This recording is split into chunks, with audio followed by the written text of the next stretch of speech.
There, we should be gone. We'll see. I had to boot up Chrome because for some reason there's some issue with um, um, um, Firefox where it just won't let you log in for some reason. That's why I always use Chrome, no matter what. Always use Chrome. Yeah, that's not the right thing to do. I'll be honest. So I had to boot up. I had to log out of the Audio Shop Twitch and log into mine so I could check. Okay, well, it looks like we're on. Yep, I made sure I could hear both of us. So it's good. No repeats. Man, if only we had gotten one more episode in, so the 4-year anniversary was also the 100th episode. That would have been nice, but now we get to have a 4-year anniversary and a 100th episode. Yeah, next time. This is 99. What is it? Yeah, if only we had more time between episode 98 and this one. Well, we had some busy weekend. If only we had more than 2 months to get one more episode in. Things came up. We had Easter. I had a wedding. I was out of country for 3 weeks. So, things happened. Oh. But what matters is we're here now. Yeah. So you want to... Let's make the 100th episode our 5-year anniversary. God. We can't do that. We can't not release an episode for another year. That's true. Our audience would never stand by that. No. It's funny because people actually showed up this time and never show up any other time. So. Well, it is the anniversary. Oh, of course, yes. All right, you want to get into it? Yeah, let's do it. Well, hello everyone, and welcome back to the Audio Shop Podcast. It has been a while. Cooper is back from his globe-trotting experiences. I've become one with the world. I feel like I've learned not about the world, but about myself. He can finally properly define world music after this trip. It's anything that isn't American, right? Western. Anything that isn't Western. I don't know. Like, people would call Spanish music world music. But, like, ABBA's not world.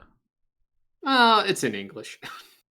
Or they're singing in Swedish, it'd be world music. Okay, I see where you're coming from. But anyway, this is our 4-year anniversary. We've been doing this for 4 years. 2019. Yeah. And as always, we're doing a nice little Gorillaz album. They were kind enough to release a new one for us. Yeah, we always do a Gorillaz album on anniversaries, and they dropped Cracker Island not too long ago. Dropped in the 24th of February, so only a little less than 2 months ago. I think that's soon enough to be called new. Yeah, that's pretty dang new.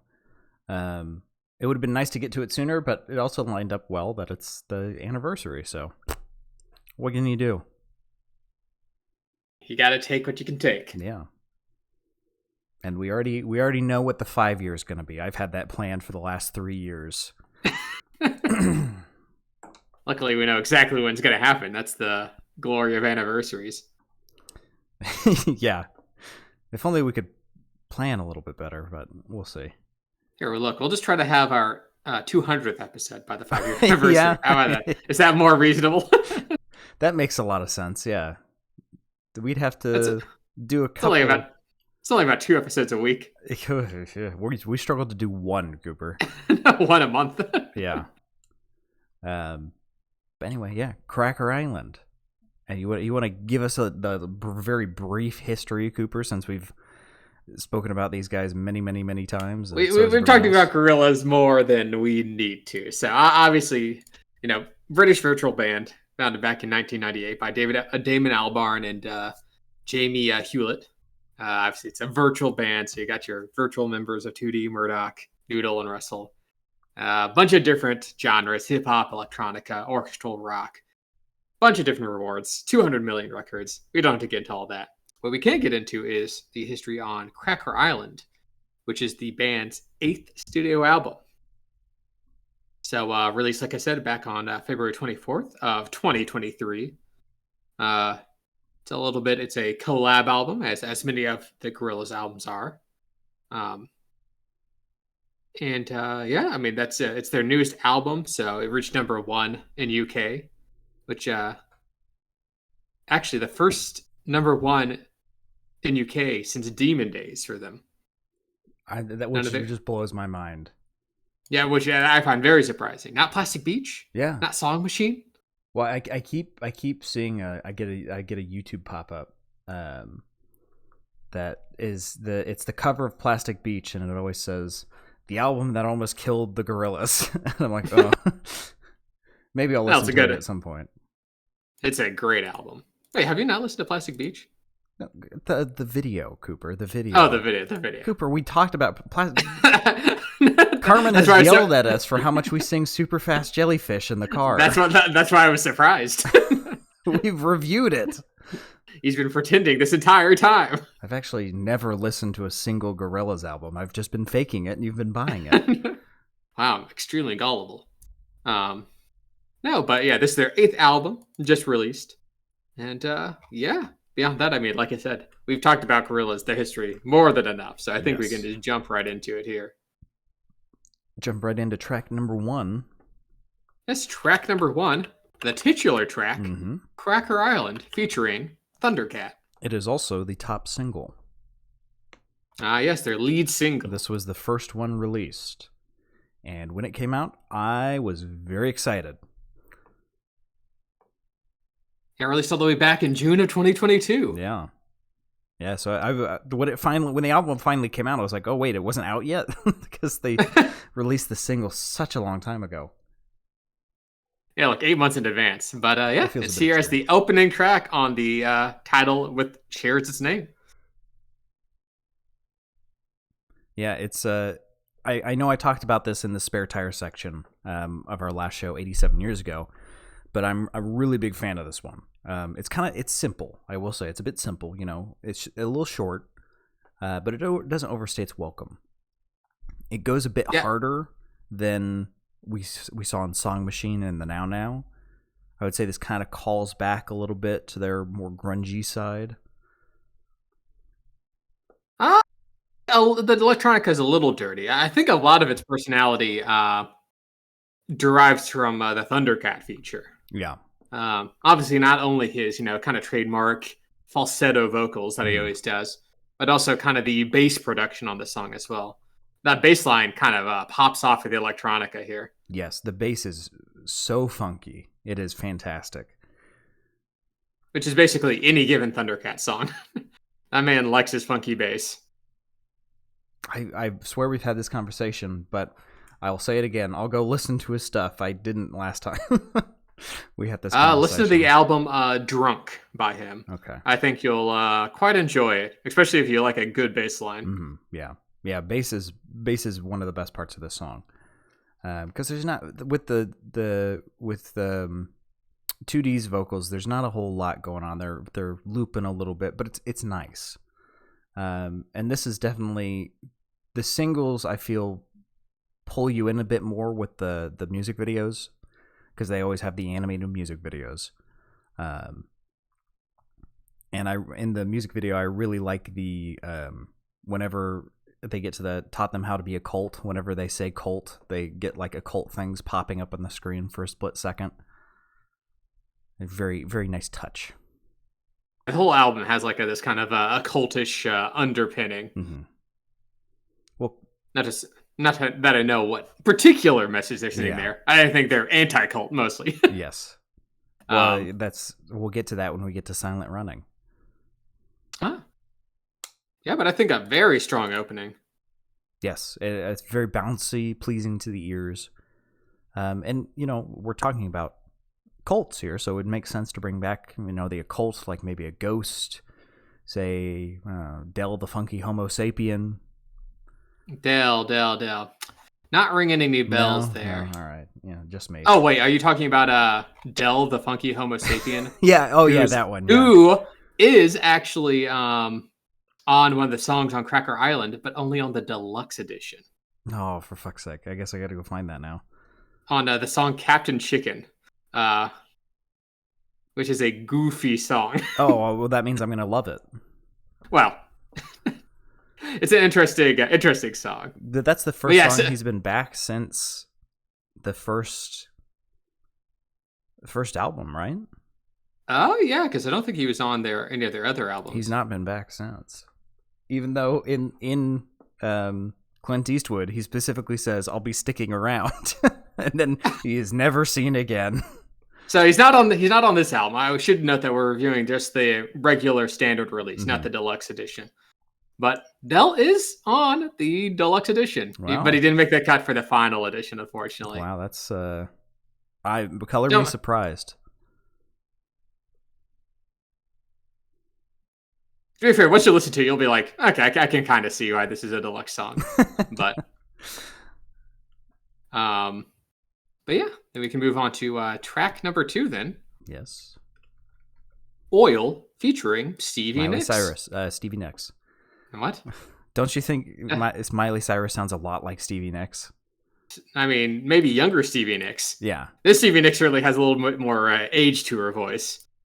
Which, Miley Cyrus sounds a lot like her as well. It's probably the peck a day they both do.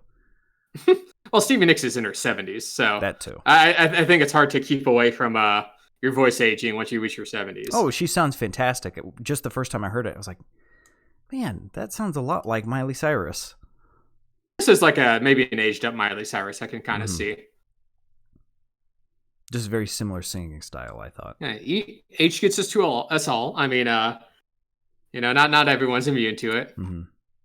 Jeff Lynne, he dropped an octave. So... Well, speaking of age, the start of this song is just One More Time by Daft Punk using the synth from Stylo off Plastic Beach. I don't know if you caught that. I did not. I mean, I do get like slight Stylo with the synth, but the song has a completely different vibe than it. No, the opening chords is One More Time. If you go and listen to it and listen to One More Time side by side, you're like, okay, this is a little much. This is borderline stealing. Now I want a Gorillaz song featuring Daft Punk. But I guess that'll never happen. No. Yeah, I guess they could always come back. They could. They probably won't. I was reading an article about what's his face? Is it Pete? Was that half of Daft Punk? I actually don't know their actual names. I'm not sure either. Mr. Daft and Mr. Punk. It's Thomas Bangalter. And he made he wrote a ballet after retiring from Daft Punk. Interesting. There's a bunch of articles just last week. Good for him. Yeah. So he's that's what he's doing these days. It's his first solo endeavor since Daft Punk disbanded in 2012, or rather 2021. When was when was Tron Legacy released? Because they didn't do anything after that. No, I'm pretty sure Random Access Memory was after that, but it still was like the early 2000s. Random Access Memories was 2013. Yeah. Tron Legacy was...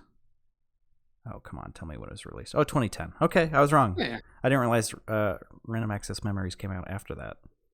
Yeah, it was a couple of years.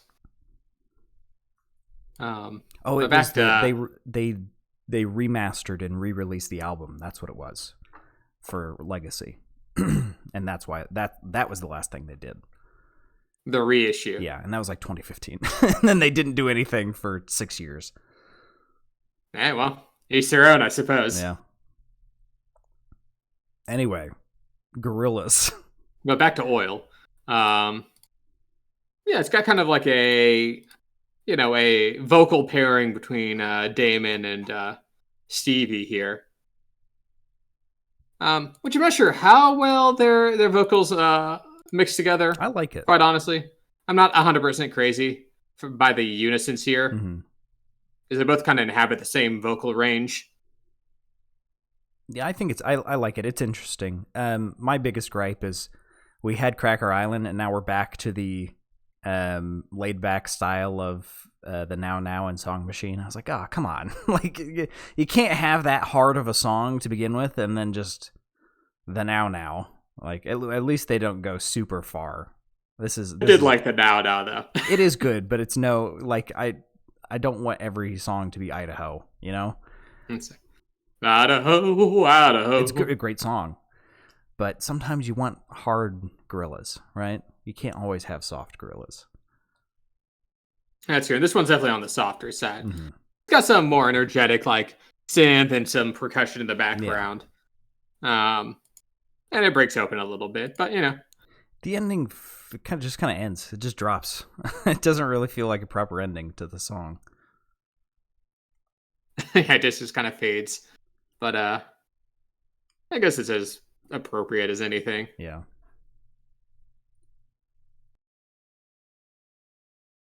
Now we can go to track number 3 then. Mm-hmm. Track 3. The Tired Influencer. Which is a song about phones or something. It's a song. It's a little on the nose, the lyrics, I'll say. Well, I gotta say, I'm really not a big fan of the phone assistant echoing in the background. It really does not fit with the song. It just kind of feels slapped on. Yeah, it's like this constant like chatter in the background. Yeah. I get what they were going for. There's something to be said committing to a theme, but also, just like little phone assistant sounds in the background. It's like, okay, we get it. You're talking about phones. Yeah. It's a little on the nose.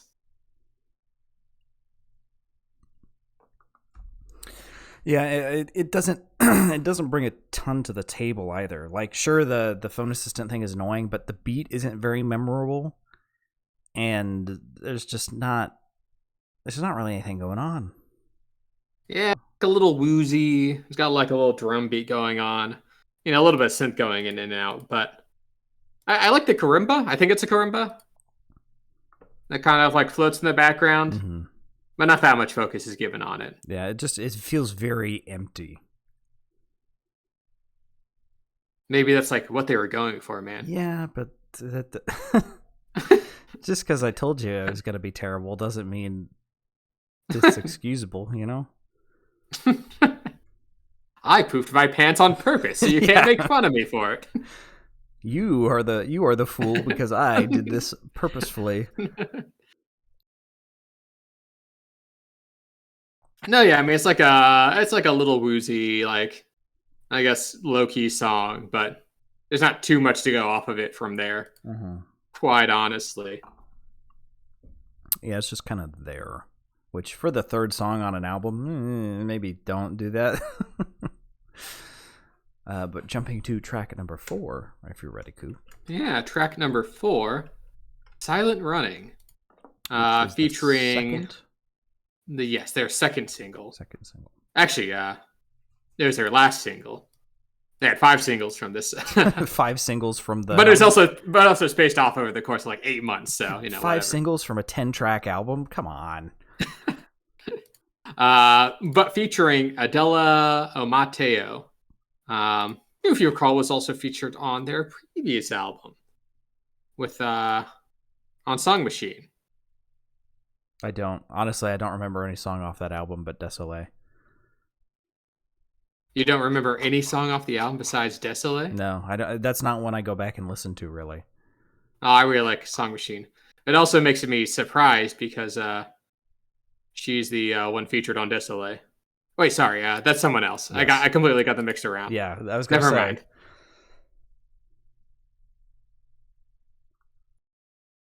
No, but this one is a also low-key. A lot of good low-key songs on this one. Mm-hmm. But this one is more memorable, though. It's got a better beat. The vocal delivery is a bit more shaken up. It's less breathy and more bassy. There's a nice little spoken word section there at the end that they do a lot. They do it several times on this album as well. Besides this one, which I like. I think it's supposed to be Murdoch talking or something, but I don't know. I like this one. Again, I think the music video probably plays into that, but it's low key, it's calm, but it's not empty.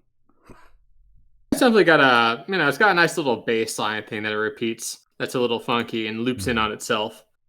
I'm not sure too much how much Adele adds to this song, though. Yeah, I didn't. Definitely, I've listened to this so many times, and I've tried to find where the hell she is, and I can't figure it out.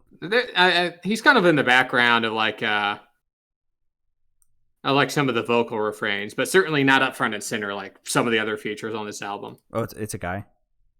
I believe so, yeah. Okay, well, that would probably explain why I can't hear any female vocals. Yeah, so he does like some backing vocals, but yeah, he's not too heavy on the song. Yeah. Which, I mean, I understand not every feature being in the front, but sometimes it's like with Oil I would not enjoy that as much if Stevie Nicks wasn't as forefront as she is. But then again, you don't invite Stevie Nicks in to do an album and not have her in the forefront. They actually had her play the triangle. Yeah, that's no. But yeah, no, I enjoy this. This is one of those ones that's growing on me. The 4 and 5 are definitely two that my initial listen through the album, I was like, I'm not really vibing. But 4 and 5 have grown a lot on me since then. Which is, you got to have those growers. You got to have the ones that really nab you in. That's Cracker Island, and then you got to have some that keep you coming back. It's true, and Gorillaz is typically pretty good about that. Yeah. Speaking of which, we can move on then to track number 5 then. Mm-hmm. Track number 5, New Gold, featuring Tame Impala and Booty Brown. This one has really, really been in my head. But also, right at around the 15-second mark, like the intro to the song with the dissonant chord, it always makes me think it's going to break out into Ghostbusters by Ray Parker Jr. or Ray Charles Jr. rather. I did not get the Ghostbusters vibe. I definitely got a Tame Impala vibe. Yeah. Because this song has his DNA all over it. Not in a gross way, but in a musical way. Maybe word that a bit differently. Yeah, I realized it as soon as I said it. Which, I mean, if you listen to any Tame Impala tracks, it's very much in his wheelhouse. Mm-hmm. A very kind of dissonant, kind of far off synthy vibe. And also there's Booty Brown segments as well, which I don't think work quite as well. You didn't like the randomly thrown in Paul Revere to rhyme with the previous line. Well, they're not the best lyrics, and also I'm not sure if they work so well with like Tame Impala's production. I just kind of drops off. No, go ahead. No. I was just gonna say, I know they feel kind of segmented personally. I like it because the chorus is very separate because it's very, very high falsetto, but it's a very catchy chorus. It's short as well, so you can't be playing it too often. And then the rap sections feel kind of nice. It's got a nice groove and beat to it. The lyrics are not great, I'll give you that. Every time it gets to the Paul Revere line, I just hate it because there's a big pause and he's just like, Paul Revere. I'm like, okay, let's figure out, to spend a little bit more time shopping the lyrics there, buddy. And yeah, I kind of like the juxtaposition there. This one has grown on me a lot. This is initially when I heard this one, I was like, I hate this, and now I'm like, actually, I'm really enjoying this. I think it makes sense why it's one of their lead singles. Mm-hmm. Yeah, absolutely. I'm just more of a fan of the Tame Impala section as opposed to the the Booty section. No, I agree with that. I like his voice. Booty Brown's voice is very good. Yeah. His rhyming skills, not so much. not a fan of the lyrics. And then there's a duet section around the 150 mark that reminds me of an old song, and I could not figure out for the life of me what it was that it reminded me of. I'll try and figure it out at some point. But man, I was like, it's on the tip of my tongue. It was like when I finally was sitting and listening to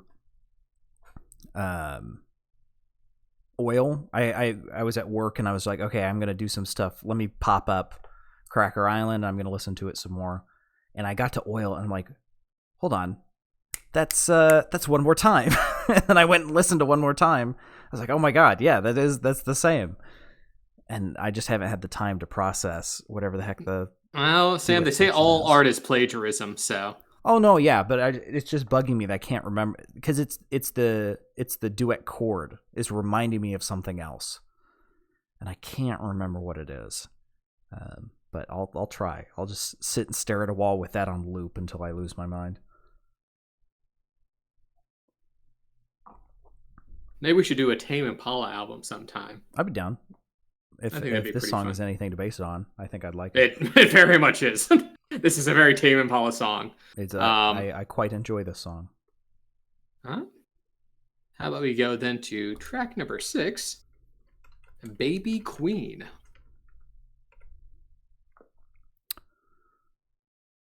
Do we want to talk about the lyrics first, or do we want to talk about the song? I mean, first? yeah, I was gonna bring them up anyways, but feel free to start. Let's talk about the song first. It's a nice twinkly synth, but there's just not really much to set it apart. It's better than Tired Influencer. It's not that empty, but it's just it's not got that je ne sais quoi, you know. And he's using that really breathy singing style, which has kind of been overused by them recently.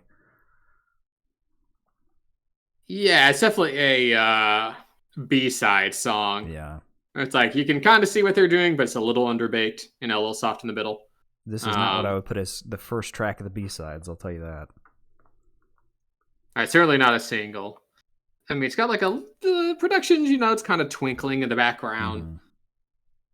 But yeah, I agree. I'm not a biggest fan of the vocal delivery on this one. The chorus line is kind of fine, but it doesn't really capture anything particular, I think. It's just kind of there.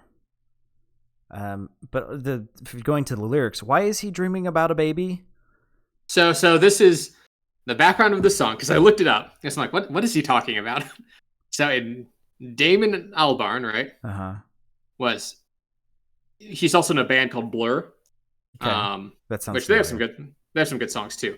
But apparently in 1997, it was one of their concerts was attended by the then 14-year-old Thai princess, and during one of their songs, she got off her throne, which I guess she had a throne there, and stage dived into the crowd. And then apparently he the song is about him revisiting she's grown now or something. That makes it a little less weird. I mean, that sounds like a pretty awesome moment to see. But at the same time, why are you dreaming about... Can you maybe change the lyrics a little bit? They're just a little creepy. Yeah, I don't think they're meant to come off as creepy, but I was thinking that slightly as well. But yeah. Look, I'm just saying, Sam, back in the day, they said baby and little girl all the time. That doesn't fly as much now in modern music. Oh, baby's fine. And I think for a good reason. Baby is fine. That is a fine term of endearment. But he's not talking about it as a term of endearment, because the next line is literally, you've grown up. So... Like, I'm just saying, you go back to the 60s, you listen to all those rock songs where like, ooh, yeah, my little girl, my little baby girl, my little fetus girl, 16 years old. It's like, okay, stop saying the number. This isn't good. I had to wait till you turn 13 because 12's too young. Like, geez, man. Okay. Yeah. Can we not write this? I do not miss that about rock. Yeah. That's for sure. And then you read up on the guys who are like, oh, they were just, that's practically autobiographical. Yeah. Not good guys. I don't think that's what it means here, but it just come off as slightly creepy. Yeah, it just came off as creepy, especially since I had the lyrics up on the screen and they were scrolling up. I'm like, there's a lot of babies and I dream about you. What's going on? So here, let's just go on to track something a lot less creepy. Tarantulas, track number 7. I kind of like the use of the short, sharp choir keyboard notes. That's not something I've heard before. Yeah, it's a little quirky. And obviously, Gorillaz isn't, unfamiliar with like having a more quirky song production, Yeah. you go back to your Demon Days or Plastic Beaches. Mm-hmm. Not that this one is anywhere super out of left field, but it has like a little more interest. Yeah, the chorus is short, sharp, and catchy, which I like. The chord progression is really nice. I like that quite a lot. But the backing track is really simple. Lots of drum kit with synth coming in and out. Bass does pick up as the track goes on, but the whole thing, it's a little too simple. A little simple, but I think the guitar picking that has in the background, that kind of breathy synth thing going on, I think it fits for what the song is going for here. I don't know. I know it means like the most complex song, but it works for me. Yeah, I think my issue is whenever I listen to anything, I just compare it back to Plastic Beach, which is probably not fair. It's arguably their best album. Yeah, aside from Freeze Frame. God, it's Sweepstakes, you troglodyte, and it's one of the best songs. I was actually just listening to it yesterday. Sweepstakes is the worst song ever made. You just don't understand a pure genius when you hear it. You're a winner! It's so bad, Cooper. It is, and that's so coming good. from a man with the worst music taste imaginable. Yeah, that's why I don't trust you. Look, just listen to it a couple more dozen times. I can't. I skip it every time. I can't listen to it. See, that's so your bad. problem. It gets better every time you listen to it. It does not. It does not get better. You're like, they're actually geniuses. I hate the beat too. The beat is horrible. It's good. It's catchy. The worst part though is the singer. I hate him. Oh my goodness, you're just off base today. Completely out of left field. No, it's we had this argument when we reviewed Plastic Beach. Let's not rehash it. Right, and you're wrong then too. Right. Okay, but we'll go back to Tarantula. Yeah, not a super in-depth production, but I think it gets the job done. This album's definitely been pretty heavy on the low key songs. Yeah. Well, that too, but and I don't think it commits as hard as like the Now did with it. Like the Now was clearly leaning into that vibe, which I can respect. And Song Machine had a couple more upbeat songs thrown into the mix.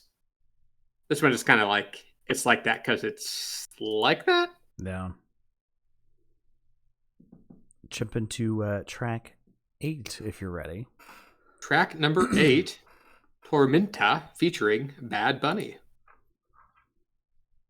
A very big name from recent years. I recognize the name. I don't know if I've heard any of the music. He was the most streamed artist on Spotify in 2020. Oh yeah, I remember that now. Which he also did in 2021. So, and then he had the biggest streaming year of 2022. So he's basically like the biggest artist or one of the biggest artists, certainly within the Latin America demographic. Mm-hmm. He's Puerto Rican himself. Yeah, but he kind of brings this kind of like Latin trap, kind of low key, vibe to the song. Not particularly like energetic song. No, and I had an issue with the drum pad that they were using for this. It's very muted, cheap. It's very sharp compared to the faded and mixed vocals. I don't know. I didn't like it. But they did have electric guitar with some nice warble filter though, which was nice. Yeah, I mean the drums are. I mean, I think the styling of what they're going for here makes sense. I don't think it super negatively impacts the song because it's already going for kind of a sparse instrumentation with a bit of a laid back feel. I mean, I can see the style they were going for. I didn't like it, is what it was. That's fair, and that's completely fair. I mean, I think Bad Bunny is a fine enough artist. I've never been super into his music. Yeah, it was right. But that synth at the 2:30 mark, oh man, that's everything I wanted, and it was just there for like 5 seconds, and then it's gone. Yeah, that kind of warbly, farty synth. Yeah, and then it just disappears, and then it's not on the album ever again. I'm like, no, go back. That's all you get. That's all you get. I mean, big bonus points for the long rolling thunder at the end of the song, though. Yeah, a little bit of sound effects there. And who doesn't love some steel drums? I do like some steel drums. I think it's one of the more successful features on the album. Yeah. At least in terms of like leaning into the style. Oil's definitely. Yeah, I definitely don't agree with that. But Oil and Thundercats are both better than that one. Thundercat, certainly. Yeah. And the Tame Impala. I'd say Thundercat, Tame Impala, and Booty Brown, and then Stevie Nicks. I still don't care for Oil. That's fair. How about we go on then to track number 9, Skinny Ape. An interesting one. Yeah, this one's a very well, it starts with this kind of acoustic beginning, then goes into this kind of odd, off-kilter kind of synthy beat. Which I really dislike. You didn't care for that kind of... I didn't like for the beat. I did not like it. It was not. It was definitely a little, like, I guess intentionally unbalanced, might be the word. And I would agree with you, but I think it leads to an interesting twist, you maybe can call it, a build-up. Where like around like halfway into the song, it breaks into this very high-paced like synth and drum break. Yes. Well, before you get to that though, you also have the chorus, which I actually really like. The melodic line for the chorus is beautiful. And then it rolls back into the ugly ass instrumental. But yes, then I think we it's have the ugly. breakout. Yes. Which I'm quite a fan of. Mm-hmm. It almost kind of comes out of left field, but it actually really works for the song overall. Yes, that's like just a jolt of energy into it. It reminds me of that video of those emo kids dancing under a bridge. You know what I'm talking about?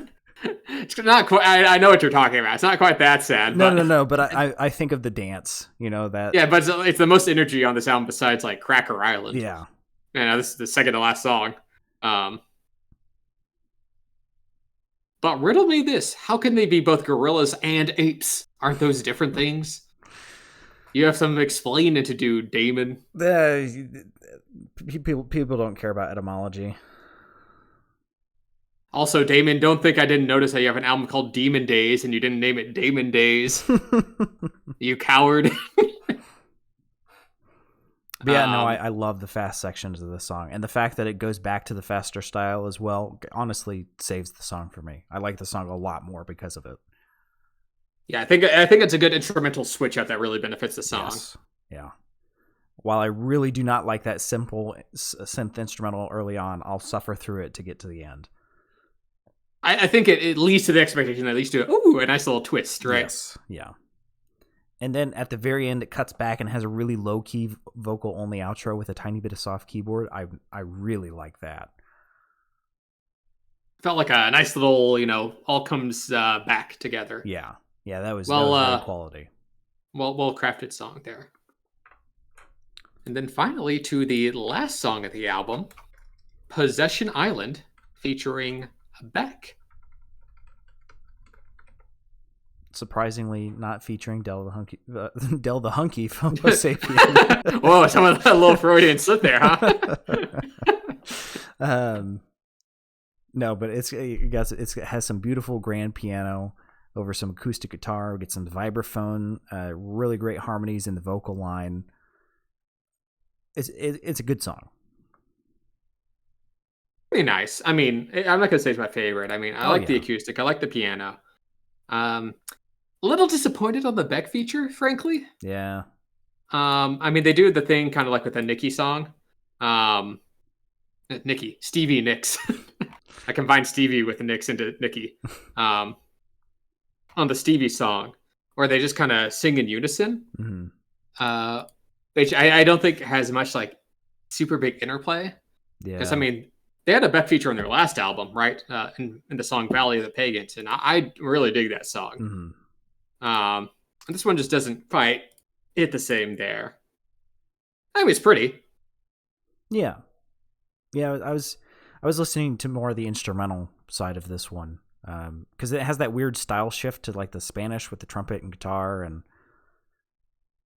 Yeah, it's like so you're on like the last minute of your album. Then a stylistic shift to like a kind of Spanish trumpet and Spanish guitar pairing, Hmm. which sounds nice. It didn't feel out of place though. It's certainly unexpected. Methinks Um, it's a case of miracle musical disease. it is an odd. It's an odd. You keep saying that. It's an odd thing to end your album off on because this Yeah, is nowhere else on the album at all. yeah. But I mean, this song could be nowhere else other than the end with how low key it is. That's true. I mean, it's a fine enough ending song. Yeah. Although brief aside, speaking of Miracle Musical, I was on Reddit the other day and there was a bunch of people talking about Miracle Musical, Hawaii Part 2. Good album. Yeah. As somebody mentioned, Cards Against Humanity bought an island off the coast of Maine and called it Hawaii 2. And of course, one of the comments was "good album," and then the whole thing was just talking about Hawaii Part 2. They really just make one album and dipped. Yep. Mad respect. But yeah, that's the last track. That's the end of the album. Yeah, that is Cracker Island. So Sam, how about you? Is this go? No, you go for it. Oh, okay. Well, I guess we'll start with our favorites then. I was gonna say we should do least favorite first. You think least favorite? So Well, try and I end think a little bit more positively. that's fair. That's fair. We can start with least favorite. My least favorite is probably gonna have to be Baby Queen. Oh, really? Okay. Yeah, if there's any song on here that I could just kind of swipe to the side, it'd probably be Baby Queen. I mean, the very meh instrumentation, I think, questionable lyrics, is honestly forgettable. Mm-hmm. I mean, I wasn't a super big fan of Tired Influencer either, but at least I saw what it was going for at the very least. This one, Baby Queen, is just is a bit nothing. I didn't super enjoy it. Mm-hmm. What about you? I would have to go for Tired Influencer for all the reasons I mentioned earlier. But Baby Queen would be my second least favorite. Yeah, it's just I don't see what they were going for. It was way too stripped back. The echoing phone assistants were super annoying. And don't put that as your third song on the album. Don't do that. Well, then what is your favorite song, Sam? Oh, big surprise. It's going to be Cracker Island. Mine's also Cracker with Island. New Gold in a close second, I would say. Cracker Island, New Gold, and then Silent Running. I enjoy those ones. Yeah, I largely agree. I think this is very much a case of the singles own the show here. Yeah. Which is, uncommon. But there's certainly I think, a more noticeable gap in quality between the singles and the non-singles on this album than usual. Which is a shame, because I think back to Plastic Beach, and I'm like, that is an album experience. I want that again, I want that. It's telling a story through the whole thing, and you're jumping around, and there's a bunch of different styles of song. A lot of it is kind of samey on this album. And Cracker Island kind of gave me that, oh man, yeah, here we go. We're getting a little bit more high energy. We're coming off the back of Song Machine, which is a bit more low key, not as low key as the Now. But now we're getting that energy back up again, and it just kind of dropped off immediately, and it was kind of disappointing. Yeah, I think they've succeeded. They've done it better in both ways in previous albums in terms of like a singles album. Like the Song Machine was obviously not really having any connective tissue, but I think even the non-singles were great on that one. And then, yeah, like you said, the more low-key production and vibe is, I think, better on the Now anyways. Yeah, there's not a single song on the Now I'll skip, because there's no bad songs. There's songs that I like less, but there's no bad, because you're expecting it all to be low key. But you can't start off super high key, go really, really low key, bring the energy back up again, and then end it super low key. It's like you got to be a little, either have an equal mix or do one or the other, right? You can't tease the high energy. And then only have it on like one and a half of the songs. Yeah. My genie wish is now that their discography stays exactly the same, except the Now has sweepstakes in it. We're in the middle. God damn it. Sweepstakes. Hate that song. You're a winner. Here, just listen to it a couple dozen more times, and then get back to me and let me know what you think. I can't. I try. I really do, because I like listening. Excuse me. I like listening to the album experience and listening to the album all the way through. I can't do it, Cooper. Okay, just here. Okay, just give me while the next time you're running, just add it to the queue. Just like in the middle of the run, it will change your opinion of it. No. And you won't I even watch do that anime for me while I run. not I do know that. I'll cue it into your anime. No, but that is to say that I guess we should get into the rating system first. Do you want to do it, Coop? Do you want me to? What are we feeling today? Well, I'll give it a go. All right. So here at the Auto Shop, we've been doing the show for 4 years now, 4 long years. I believe when we first started, it was part of the Hoover administration, way back when. Mm-hmm. Obviously, the Great Depression was just kicking off, and we needed a hobby, so we started a podcast.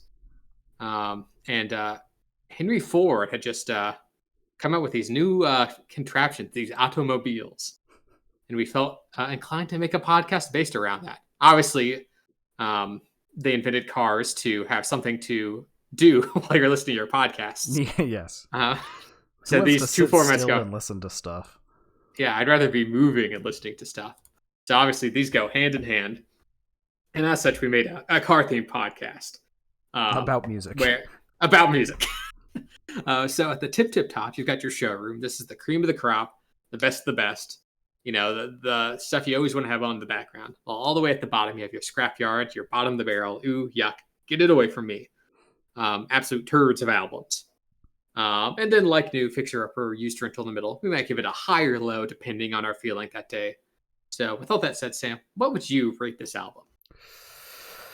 Ooh, I think I would have to give this a very high fixer-upper.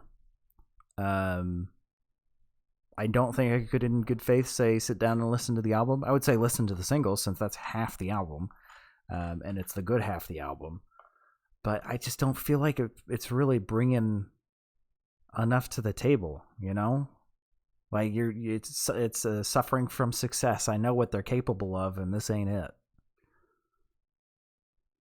Yeah, I think I'm actually right in lockstep with you. I'd say like a high fixer-upper, where it's certainly not, I don't think there's any songs on here that are terrible outright, right? Maybe some boring songs. There's no sweepstakes. Yeah, I wish there was. Jeez, that'd make this a perfect album. Any album with sweepstakes is a 10 out of 10 in my book. No, but it's just a lot of low-key vibes where the elements I see that they're going for, I've seen attempted better on other albums. Mm-hmm. I mean, better low-key vibes on the Now, better singles on, Song Machine, Humans. Humans actually didn't do anything better, but I like Andromeda. That's about Andromeda's what I got going for it. That's a good song. I think that's really the only one I revisit off that album. But yeah, so it's perfectly serviceable album. Some good singles, but as a whole, nothing to really sneeze at. If you're a Gorillaz fan, listen to it. If you're not, pick up some, listen to Cracker Island and maybe a couple other singles. But yeah, certainly a very, very mid, like you said. Yeah. I think this is the definitive mid Gorillaz album. And, it'll be interesting to see where they go from here, because I definitely could see, I hate to say it, I could see this being their last album. Possession Island does have a bit of finality about it. But I don't know. Then if it's their last album, why did they name their last album Song Machine Part 1? Still waiting for Part 2. Yeah, because plans change, Cooper. No, we're getting Hawaii Part 1 any day now. yeah, exactly. But yeah, I'm happy we got this album because we got oh, excuse me. Bless you. Because we got Cracker Island off of it. But other than that, I could leave it. Yeah, I'm not calling it like a cash in or anything, but certainly I've heard better from them. Yeah. And we'll hopefully hear better in the future. Yeah, I want Plastic Beach Part 2. Oh, yeah, that's just a great album. Yeah, just do that again. I want another. Give me another concept album that's orchestral, please. Yes, do that. Oh well. Well, that's the show. That's Cracker Island. Now we're gonna roll on over to the Spare Tire, which is just whatever else we've been listening to this week. Past 3 years. Okay, wasn't that long ago. It's been a while. It's been a hot second. I'll admit it. But I've been listening to some new stuff. Oh, lay it on me. I discovered a new band. Yes and no. They're called Twerp, TWRP. Twerp. Okay. They're Canadian, and I was listening to some jazz, and a song called "Feels Pretty Good" came on, all instrumental. Love it. Dirty synth, dirtiest saxophone I've ever heard, and a little tiny bit of vocoder / talkbox at the end. And I was like, if the rest of their music is like this, I'm on board. So I went to listen to Together Through Time, and I'm listening to it. I'm like, it's not as good as the one I heard. This sounds an awful lot like Ninja Sex Party. And then, wouldn't you know it, one of the songs is sung by Dan, who, I'm very sorry, Carmen, I fucking hate that band. I despise his vocals. I don't know. There's something about his voice. I just hate the way he sounds. And that came on. I'm like, oh, yep, I'm done. So I looked him up. I looked up the band, and it turns out they're the backing band for Ninja Sex Party in a lot of their albums. So it's like, fuck, why can't they make music like that one? That was good. But so that was kind of disappointing. And Synthesizer was also a pretty good song off that album. But the rest of them were just it. My issue I have with those bands is they do like half serious, half jokey, right? Like it'll be real serious, and they'll throw a joke in. It's like, okay, you got to pick one or the other, right? You can't be trying to do both sides at the same time. You want your joke albums to be jokes. Yeah. Well, if you're gonna make a joke song, make it a joke song. Don't have a song with a joke in it. Don't be talking about love and then make some offhand joke about sand in your butt or something. I don't know. It's like yeah, don't quit your day job. Yeah, I don't know. And a couple of songs other than Synthesizer was good, and then what was it, Feeling Pretty Good or something like that. That one Feels Pretty Good. The composition was great. It was complex. There was a lot going on. And then some other ones are just so simple. It's like you put so much effort into some of these, and then you put like zero effort into others. So, yeah. So, go listen to Feels Pretty Good. That's a great song. The rest of them, not really.